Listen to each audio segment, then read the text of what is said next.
Shalom, selamat malam buat kita semua.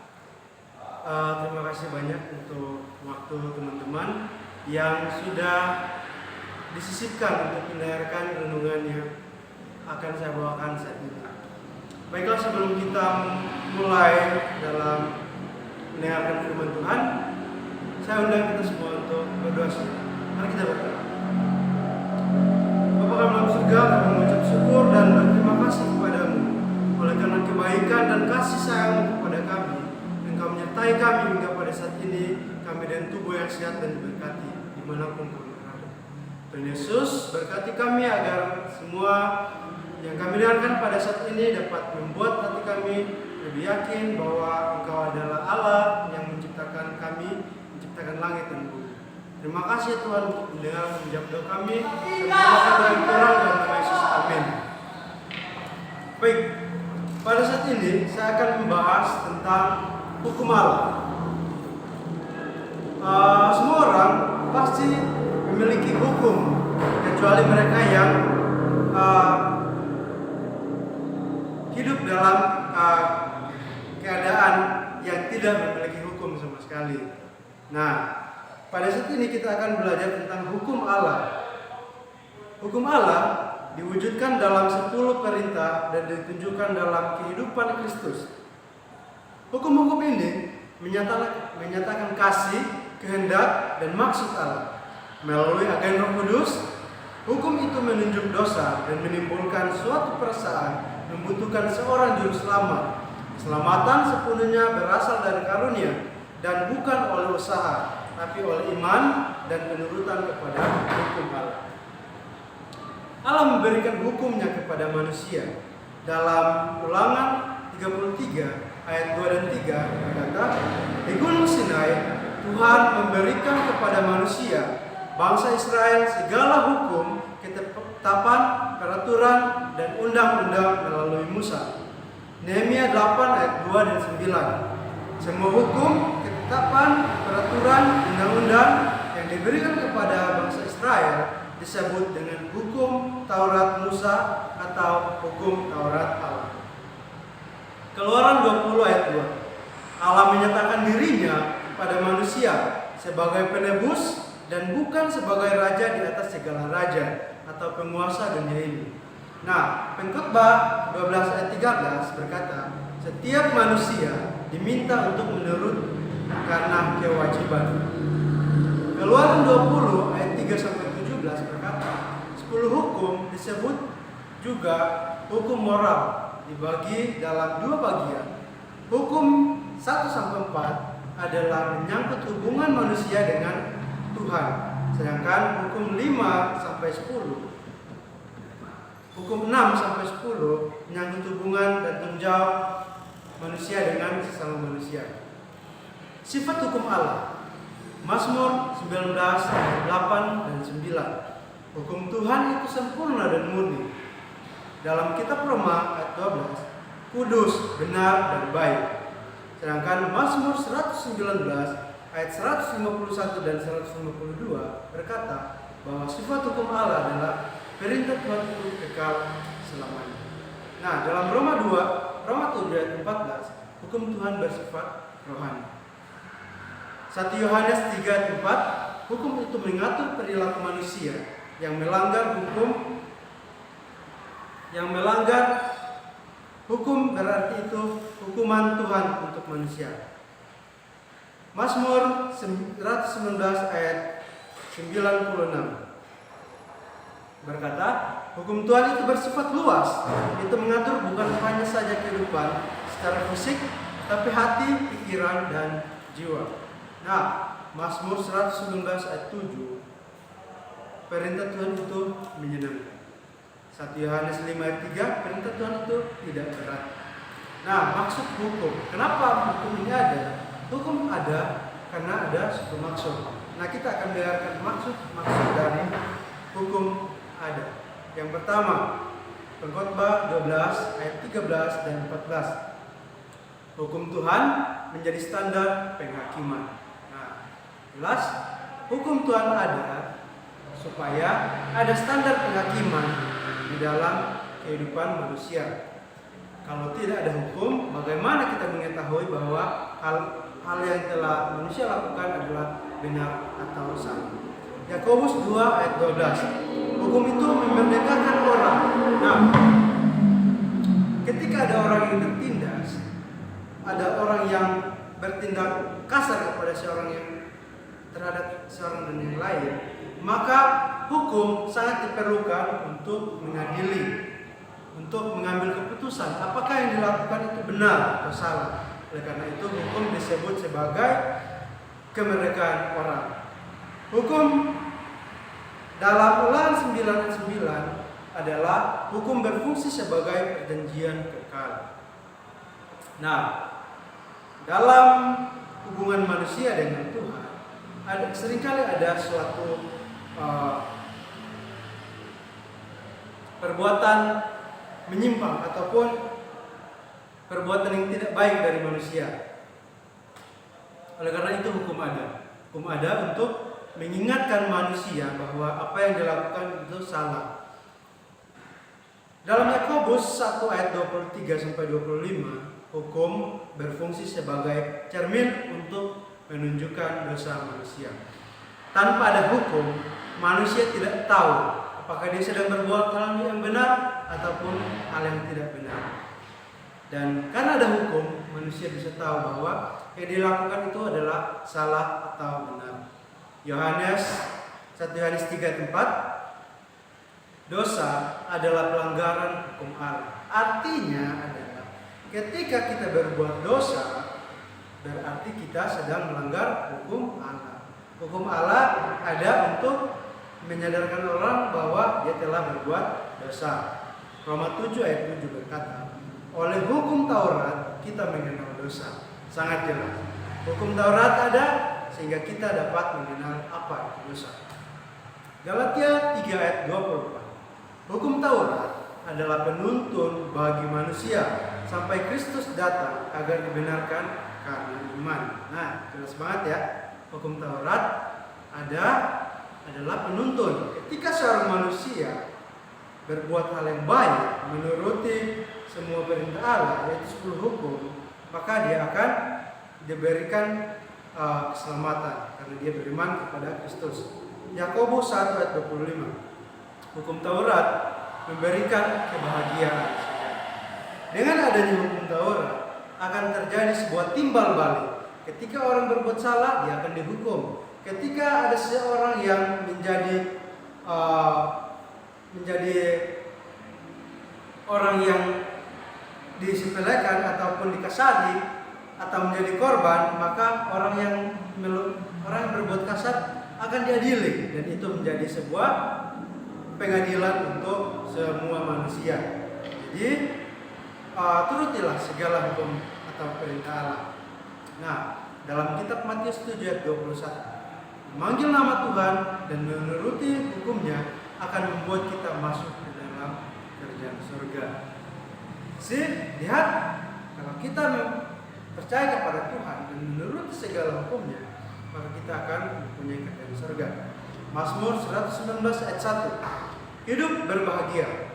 Hukum bisa membuat orang hidup berbahagia. Walaupun sebagian orang tertekan karena adanya hukum, tapi sebagian orang enjoy karena mereka tidak menjadi pelaku-pelaku yang menyimpang dari hukum.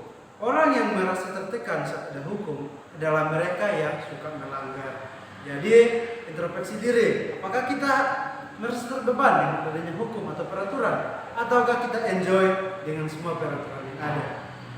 Mazmur 119 ayat 98 dan 99. Orang yang suka menurut hukum akan bertambah bijaksana dan berakal budi. Ya, sudah sangat jelas kalau ada hukum dapat membuat orang lebih bijaksana dan berakal budi. Dia dapat mempertimbangkan hal yang akan dilakukannya benar atau tidak, hal yang akan dilakukannya salah atau tidak, karena adanya hukum. Jadi sejauh ini kita lihat hukum adalah hal yang sangat penting. Mazmur 119 ayat 165. Ada kedamaian dalam hidup orang yang menurut. Ulangan 6:25. Orang yang menurut akan menjadi benar. Yohanes 7 ayat 17, pengetahuan akan kebenaran. Lihat, ketika hukum ada, maka orang-orang akan mengetahui kebenaran dan ketidakbenaran. Jadi dengan adanya hukum dapat membantu orang untuk menjadi pribadi yang lebih baik. Amsal 3 ayat 1 dan 2. Hukum bisa membuat orang panjang umur. Kenapa? Karena hukum Taurat mengajarkan kita untuk hidup sehat. Jangan makan makanan haram.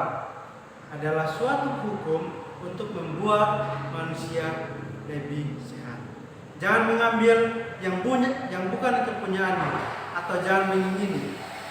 Bisa membuat orang panjang umur. Ketika ada orang yang melanggar hukum tersebut, maka orang itu akan diadili, bahkan ada yang dipukuli sampai mati dan mempersingkat hidupnya. Mazmur 166 ayat 18. Doa akan dijawab karena dosa sudah diampuni. Karena ada. Nah, kesimpulannya adalah Allah sebagai penebus memberikan hukumnya kepada manusia secara tertulis. Disebut hukum moral dan bersifat kekal karena ditulis oleh Allah sendiri di atas loh batu. Hukum moral itu adalah sebuah perjanjian. Itu sebabnya disimpan di dalam tabut perjanjian. Yesus datang untuk mengugahkan hukum Taurat, tapi kematiannya adalah untuk menggenapi hukum upacara yang melambangkan kematian. Banyak orang yang beranggapan bahwa ketika kematian Yesus, maka hukum Taurat sudah tidak berlaku lagi. Oleh sebab itu kita lihat bersama, ada banyak sekali dominasi-dominasi gereja yang baru yang bergereja pada hari Sabat, bukan pada hari Sabat lagi. Ada banyak dominasi yang lain mengajarkan untuk makan makanan yang haram adalah hal yang halal. Karena Yesus sudah membuat semua hukum itu hilang. Tapi yang sebenarnya terjadi adalah kematian Yesus di kayu salib adalah untuk mengesahkan atau untuk menggenapi hukum upacara atau hukum Taurat yang berlaku sampai saat ini. Kita selamat oleh karena kasih karunia Allah. Tetapi setelah kita berada dalam keselamatan itu, kita diperintahkan Allah untuk menuruti perintahnya sebagai bagian dari pengalaman keselamatan. Nah, teman-teman, ada banyak sekali pandangan tentang keselamatan. Ada yang beranggapan bahwa dengan menuruti segala hukum Taurat, maka sudah pasti di hidupnya akan terjamin. Keselamatan terjamin pada dirinya. Tetapi yang sebenarnya adalah keselamatan didapat dengan iman kita kepada Yesus Kristus. Lalu dengan merespon iman kita kepada Yesus Kristus, kita menuruti segala hukum firman yang telah Dia berikan kepada kita untuk kita turuti. Hukum Tuhan itu kekal, tidak berubah, adil, baik, benar, dan murni. Hukum itu bukan untuk membatasi kebahagiaan manusia, melainkan memberikan kebahagiaan, kedamaian, berkat berlimpah di dalam kehidupan manusia itu sendiri. Nah, itulah yang bisa saya bawakan mengenai hukum Taurat. Kita akan lanjut pada pelajaran yang kedua, hari Sabat atau hari ke-7. Dewasa ini sudah banyak sekali gereja-gereja atau denominasi yang baru yang kebaktiannya tidak terletak atau tidak jatuh pada hari Sabat. Ada yang hari Minggu, ada yang hari Jumat, Kamis, bahkan hari Senin. Ada, semua ada. Tapi kebanyakan adalah hari Minggu. Nah, pada saat ini kita akan belajar tentang hari kebaktian yang tepat sesuai dengan ajaran firman Tuhan, atau dengan kata lain sesuai dengan Alkitab. Kejadian 2 ayat 3. Lalu Allah memberkati hari ke-7 itu dan menguduskannya, karena pada hari itulah Ia berhenti dari segala pekerjaan penciptaan yang telah dibuatnya itu. Hari Sabat dalam Keluaran 20 ayat 11 dan 12. Sabat adalah peringatan akan pencipta dan ciptaan. Nah, teman-teman, kenapa Sabat itu istimewa? Salah satu alasannya adalah karena pada hari Sabat itu kita memfokuskan diri kita menyiapkan hati dan pikiran kita untuk berhubungan dengan Tuhan saja. kita dilarang untuk melakukan kepentingan kita sendiri, karena hari Sabat adalah hari yang spesial untuk kita dan penebus kita, Tuhan Yesus kita. Ulangan 5 ayat 15, Sabat adalah peringatan akan penebusan. Hari Sabat mengingatkan kita bahwa kita adalah orang yang berdosa. Kita adalah orang yang sudah ditebus Tuhan melalui kematian. Oleh karena itu, hari Sabat adalah hari yang spesial. Bukan hanya untuk kita istirahat, tapi untuk menguatkan iman kita, untuk membuat kita lebih baik hubungan dengan Tuhan kita. Keluaran 31 ayat 13. Sabat adalah lambang penebusan. Ketika hari Sabat datang, maka kita harus bersiap-siap. Kita harus menyiapkan semua keperluan kita, makanan, pakaian, bahkan lingkungan kita harus semuanya bersih dan teratur. Karena Sabat adalah lambang pengudusan. Wahyu 14 ayat 12. Tanda umat yang setia. Setan marah kepada mereka yang menuruti perintah Allah. Itu sebabnya kenapa dewasa ini ada banyak sekali hari perbaktian, sedangkan hari Sabat ada banyak yang tidak menguduskannya. Karena cara setan untuk menjauhkan manusia dengan penciptanya, yaitu dengan menukar waktu, dengan cara menukar hari Sabat dengan hari Minggu. Nah, Ibrani 4 ayat 9 sampai dan 10. Peristirahatan dalam Kristus. Hari Sabat adalah peristirahatan kita di dalam Kristus. Ketika sepanjang minggu kita bekerja, fisik dan mental kita sudah sangat kelelahan. Pada hari Sabat, kita beristirahat di dalam Kristus. Kristus akan memberikan kita semangat baru, memberikan kita kekuatan baru untuk menghadapi satu minggu yang akan datang dalam tugas dan tanggung jawab kita. Kemudian, bagaimana cara untuk pemeliharaan hari Sabat? Atau apa yang harus kita lakukan pada hari Sabat? Keluaran 20 ayat 8 sampai 11 menegaskan bahwa Allah meminta kita untuk beristirahat dari semua kegiatan yang bersifat duniawi, bekerja ataupun tentang pendidikan. Ketika kita satu minggu sudah bekerja, maka satu hari khusus, yaitu hari Sabat, kita tidak boleh melakukan pekerjaan ataupun kita tidak boleh bersekolah atau melakukan semua tanggung jawab kita mengenai pendidikan, kecuali pendidikan karakter. Kejadian 1 ayat 8, ayat 5, 8 dan 13. Hari itu dimulai dari petang ke petang, bukan pagi ke pagi. Menghitung hari mulai dari matahari terbenam sampai matahari terbit. Perhitungan waktu dewasa ini sudah berbeda dengan Alkitabiah. Dewasa ini hari berubah, berganti hari yang baru ketika sudah masuk dalam pukul 12 malam. Ketika jam 12 malam, maka waktu akan berubah lagi menjadi kosong-kosong. Artinya di-reset kembali. Artinya yang lain adalah waktu yang lama, hari yang lama sudah berakhir, jadi lagi masuk lagi kepada hari yang baru. Tapi yang sebenarnya adalah hari dihitung pada saat matahari muncul dan matahari terbenam. Yang artinya adalah hari dimulai pada saat petang. Ketika petang dan pagi hari cuaca cerah, sore sudah mulai mendung dan akhirnya tibalah malam. Matahari terbenam artinya kita menutup hari di mana kita menjalani hari itu dan menyambut hari yang baru. Yesaya 58 ayat 13 dan 14. Tidak menjalankan segala kegiatan atau acara yang tidak bersifat rohani. Pengudusan hari Sabat bisa kita lakukan dengan penurutan kita, yaitu tidak menjalankan segala kegiatan atau acara yang tidak bersifat rohani. Kita bisa mengajar, kita bisa menolong orang, kita bisa bermain bersama anak-anak kita. Yang penting, asalkan semua yang kita lakukan bersifat rohani. Kita lakukan untuk Tuhan dan bukan untuk kepentingan kita. Markus 1 ayat 21.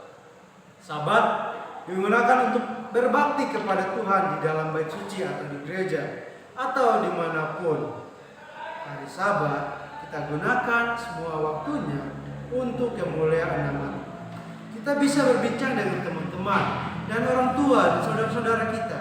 Yang penting semua pembicaraan yang kita lakukan semuanya tidak bersifat duniawi. Kita harus bangun mental karakter dan pola pikir kita pada hari Sabat untuk tertuju kepada Tuhan saja, bukan kepada kepentingan diri kita, bukan kepada dunia ini. Matius 12 ayat 12. Boleh berbuat baik pada hari Sabat. Teman-teman pasti pernah membaca ketika orang-orang Farisi, tokoh-tokoh agama pada zaman Yesus, mereka agak tersinggung dengan perbuatan Yesus ketika Tuhan Yesus menyembuhkan orang yang sakit pada waktu hari Sabat. Akan tetapi dalam kitab Matius 12 ayat 12 ini ditekankan bahwa kita boleh berbuat baik pada hari Sabat. Kita boleh bekerja, yang penting adalah niat kita untuk bekerja adalah untuk berbuat baik, bukan untuk mendapatkan upah dari semua pekerjaan kita. Bagaimana hari Sabat di zaman Israel? Keluaran 20 ayat 8 sampai 11. Hari Sabat ditempatkan Tuhan pada pusat 10 hukum Allah. Hukum hari Sabat dimulai dengan kata ingat. Satu-satunya hukum yang kalimat awalnya dimulai dengan kata ingat. Mengartikan bahwa manusia sudah melupakan pentingnya memelihara hari Sabat sebagai hari kudus Tuhan dan mengingat Allah sebagai pencipta. Nah, sangat benar. Kenapa Tuhan kasih kata ingat di awal hukum untuk memelihara hari Sabat? Karena hari Sabat sudah dilupakan oleh banyak orang. Buat teman-teman yang saat ini sedang memelihara hari Sabat, mari kita pertahankan. Jangan kita lupakan. Jangan kita terbuai dengan keadaan dunia ini. Memaksa kita untuk bekerja hingga pada hari Sabat. Memaksa kita untuk have fun, untuk rame-rame, untuk memuaskan diri kita pada hari Sabat. Oleh karena itu, kata ingat didahulukan pada hukum keamanan atau hukum hari Sabat. Keluaran 16 ayat 4 dan 16 ayat 20. Tuhan mengajarkan kepada orang Israel tentang Sabat. Setiap hari Tuhan mengirimkan mana untuk dimakan. Tetapi hari Sabat mana tidak turun dari surga. Sabat sudah diajarkan kepada bangsa Israel sebelum Tuhan memberikan 10 hukum di Gunung Sinai. Tetapi hari umat Israel memungut mana 1 porsi tiap hari. Dan pada hari Jumat mana dipungut 2 porsi untuk makanan hari Jumat dan hari Sabat. Secara geografis, Tuhan hanya memberikan mana di hari-hari tertentu saja untuk orang Israel makan. Dan pada hari yang ke-6, yaitu hari Jumat, Tuhan memberikan 2 kali porsi untuk manusia pungut, umat Israel pungut pada saat itu. Karena pada hari Sabat Tuhan tidak menurunkan mana, sehingga orang tidak bekerja untuk mengumpulkan mana dan membuat mereka bekerja pada hari Sabat. Tuhan memberikan mana 2 kali lipat di hari Jumat adalah untuk mempersiapkan manusia sehingga mereka bisa mempersiapkan makanan pada hari Sabat. Ketika hari-hari lain ada manusia mengambil lebih dari yang secukupnya, maka yang lebih itu akan membusuk dan tidak bisa digunakan untuk hari selanjutnya. Nah, kesimpulan, hari Sabat diberikan kepada Allah kepada manusia setelah Allah selesai menciptakan langit dan bumi. Pada hari Sabat Allah berhenti dari segala pekerjaan dan Ia menguduskan hari Sabat itu dan memberkati. Teman-teman, jika teman-teman, saudara-saudara menganggap Allah adalah guru, Allah adalah Tuhan, maka sudah sebaiknya, sudah sewajarnya, sudah sewajibnya kita mengikuti teladan yang diberikan oleh guru kita. Kita harus wajibnya untuk mengikuti perintah yang diberikan Tuhan kita. Yang kedua, Sabat bersifat kekal, karena itu adalah tanda pengingat antara Allah dan manusia, bahwa Allah dan pencipta kita, Allah yang menguruskan kita, dan Allah yang menebus kita. Kekal yang di sini yang berarti adalah tidak ada batasan, mau dimanapun kita, kapanpun kita, hari Sabat adalah hari Sabat. Jangan kita mencari alasan kita sedang berada dalam bencana sehingga kita tidak bisa menguruskan hari Sabat. Hari Sabat itu adalah kekal. Bahkan sampai di surga, hari Sabat dilakukan setiap saat. Pada hari Sabat, Allah meminta kita untuk beristirahat dari segala kegiatan yang bersifat duniawi dan menggunakan jam-jam yang kudus itu dari matahari terbenam sampai matahari terbenam untuk memuja, berbakti, menyembah Dia, dan berbuat baik atau melayani orang lain. Keempat, kekristenan secara umum telah merubah Sabat yang benar menjadi hari Minggu, tapi Allah tidak pernah merubah Sabat menjadi hari lain. Sabat adalah Sabat. Tidak pernah dalam Alkitab, tidak pernah dalam firman Tuhan, Sabat diganti Tuhan menjadi hari Minggu. Jika ada, tolong teman-teman sampaikan kepada saya, sehingga kita bisa belajar lebih jauh lagi.